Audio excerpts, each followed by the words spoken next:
अंग्रेजी में कहा जाता है you can love him, you can hate him, but you can not ignore him. यानी आप उनसे मोहब्बत कर सकते हैं, नफरत कर सकते हैं, लेकिन ऐसा नहीं हो सकता कि आप उन पर ध्यान न दें। यह बात रूस के राष्ट्रपति व्लादिमीर पुतिन पर 100% सटीक बैठती है। व्लादिमीर पुतिन से अमेरिका और नेटो देश नफरत करते हैं, लेकिन रूस में एक बड़ा तबका है जिसके लिए पुतिन खुदा है। इसीलिए जब यूक्रेन से उनका युद्ध इतना लंबा चल रहा है, उसके बावजूद उनका समर्थन भी भरपूर है। इस सब के बीच एक बार फिर क्यों एटमी हमले की आहट उठी है, वो इसीलिए कि इस सवाल पर कि क्या पुतिन इस्तेमाल कर सकते हैं इस बम का, अमेरिका के राष्ट्रपति जो बाइडेन ने कहा है हां।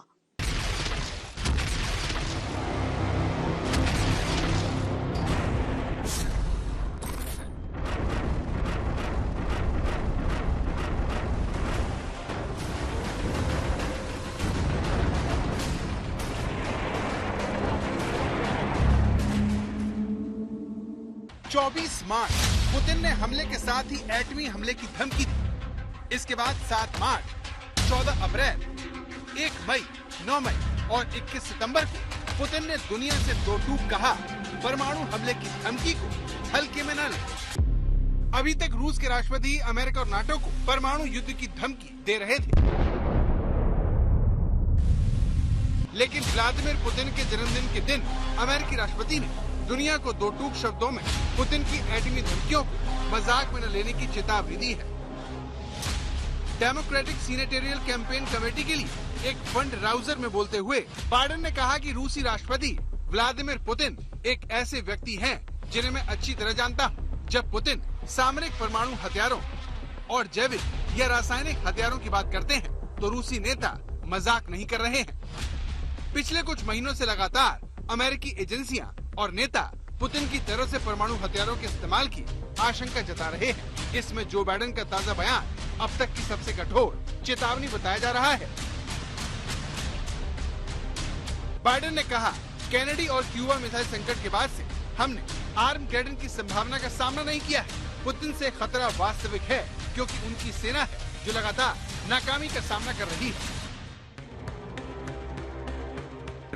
बाइडेन ने जिस आर्मगेडन शब्द का इस्तेमाल किया उसका मतलब महायुद्ध होता है। इसी नाम पर एक हॉलीवुड फिल्म भी बनी है जिसकी कहानी पृथ्वी की तरफ आ रहे एस्टेरॉयड के इर्द गिर्द है, जिसमें एस्टेरॉयड को ड्रिल करके छेद बनाकर उसमें परमाणु बम फिट करने का मिशन था। सवाल ये है कि क्या जो बाइडेन को भी लगता है कि पुतिन इसी तरह की तबाही यूक्रेन में लाने जा रहे हैं? इस सवाल पर रूस की तैयारी आपको चिंता में डाल सकती है।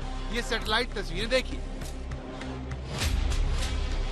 इजरायली खुफिया firm image set international Finland के करीब ओलेन्या एयरबेस पर रूसी बॉम्बरों की तैनाती को देखा है। बॉम्बर Tu-160 और Tu-95 यहाँ पर मौजूद है। सबसे बड़ी चिंता की बात यह है कि बॉम्बर परमाणु हथियार ले जाने में सक्षम है। सैटेलाइट तस्वीरों से 21 अगस्त को 4 Tu-160 और 25 सितंबर को Tu-95 का पता चलता है। बड़ी बात यह है कि 12 अगस्त को एयरबेस पर कोई भी बॉम्बर मौजूद नहीं था। रूस के बॉम्बरों की इन तस्वीरों को अमेरिका उसके न्यूक्लियर अटैक की तैयारी मान रहा है। इसी दौरान पुतिन की लगातार न्यूक्लियर अटैक की धमकी उनके मंसूबों से दुनिया को डरा रही है। शायद इसी डर से यूक्रेन के राष्ट्रपति जेलेंस्की ने नाटो को रूस पर पहले ही एटमी अटैक की सलाह दे डाली। लेकिन सवाल यह है कि अगर पुतिन एटमी हमले का मन बना चुके हैं तो फिर वो यूक्रेन पर कहां हमला करेंगे? रूस की सेना किस तरह के परमाणु हथियारों का इस्तेमाल कर सकती है?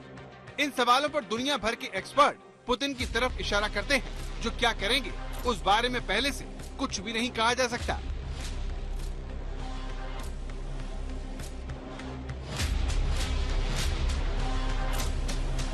इस बड़े खतरे को समझते हुए ही भारत ने भी कदम उठाने शुरू कर दिए हैं। जानकार पीएम मोदी और जेलेंस्की के बीच फोन पर 35 मिनट की बातचीत को भारत की चिंता बताते हैं।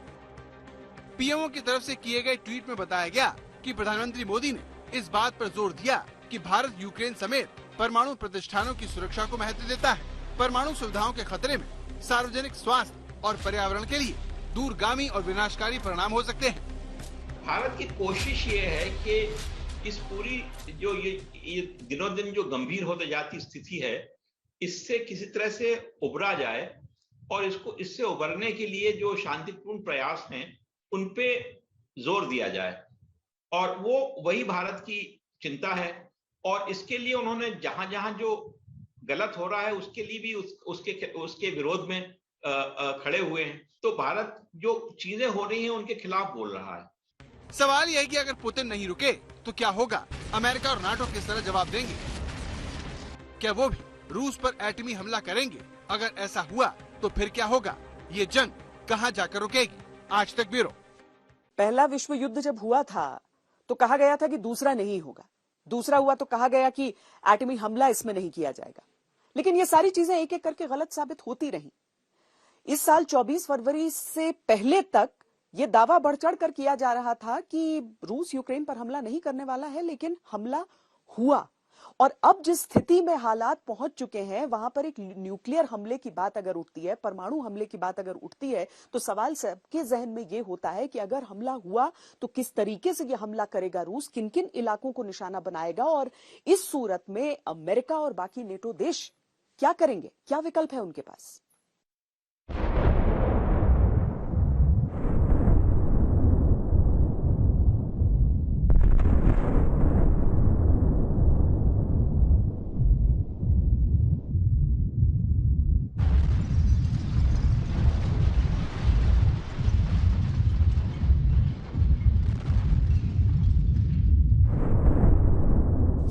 साल पहले दुनिया ने जापान में पहली बार एटमी तबाही देखी थी। अमेरिकी न्यूक्लियर बमों ने जापान में 2,10,000 लोगों की जान ले ली थी। 1945 में जापान पर एटमी हमला करने का आदेश देने वाले अमेरिकी राष्ट्रपति का नाम हैरी ट्रूमैन था। सवाल यह है कि क्या उनके बाद व्लादिमीर पुतिन अपने दुश्मन पर परमाणु बम गिराने वाले दूसरे राष्ट्रपति होंगे?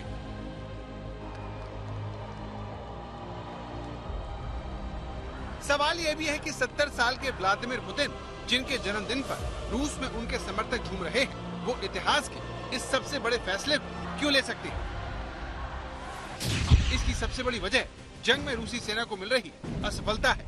यूक्रेन की सेना अक्टूबर की शुरुआत से ही 500 स्क्वायर किलोमीटर का इलाका पुतिन से छीन चुकी है। ये देखिए,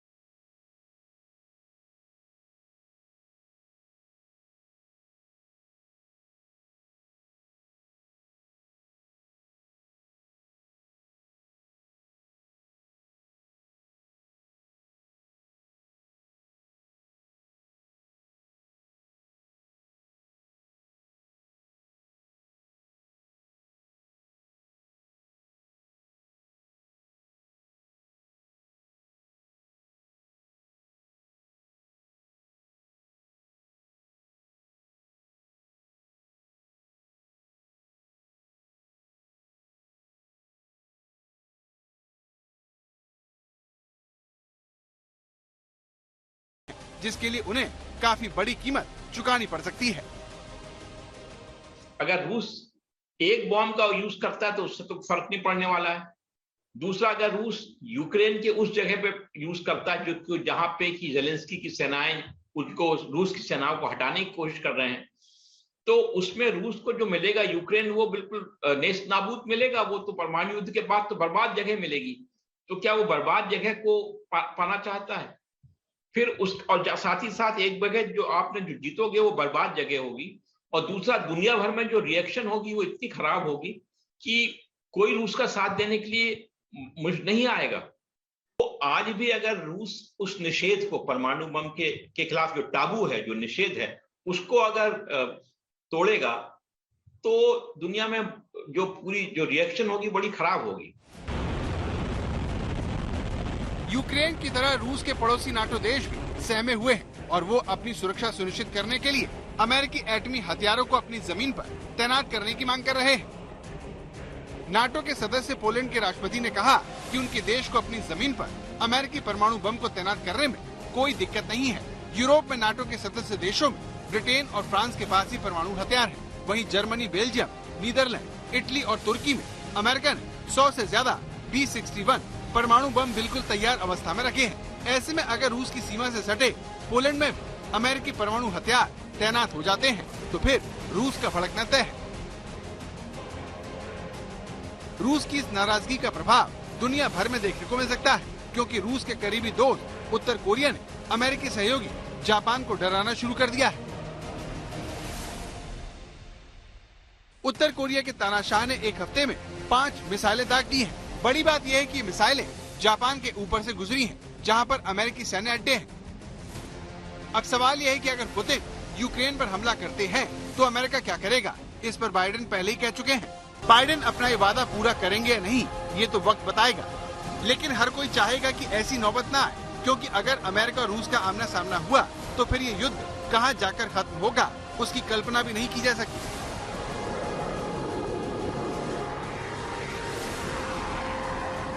तो अभी तक क्या करेंगे वो इसको नहीं कहा है। सिर्फ उन्होंने भी और गंभीर से गंभीरतर धमकी दी है कि जो कॉन्सिक्वेंसेस होंगे, जो परिणाम होंगे, वो कैटास्ट्रॉफिक होंगे। मतलब जो ऐसी भारी कैटास्ट्रॉफी होगी कि आप सोच नहीं सकते।